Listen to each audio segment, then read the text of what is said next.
Throughout our history, women were and are the guardians for the art of tapa.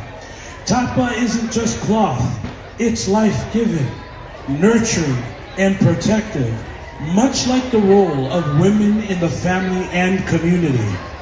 The rhythmic beating of tapa was said to echo the heartbeat of the land to us.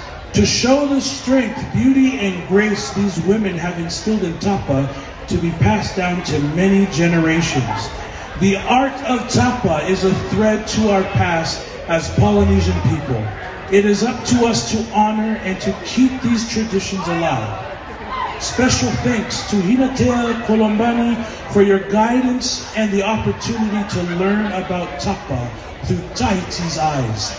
Ladies and gentlemen, representing Pupu Orihiva Iterai, under the direction of Leiisa Pangofia Baitin, please welcome to the stage, Leiisa Pangofia Baitin.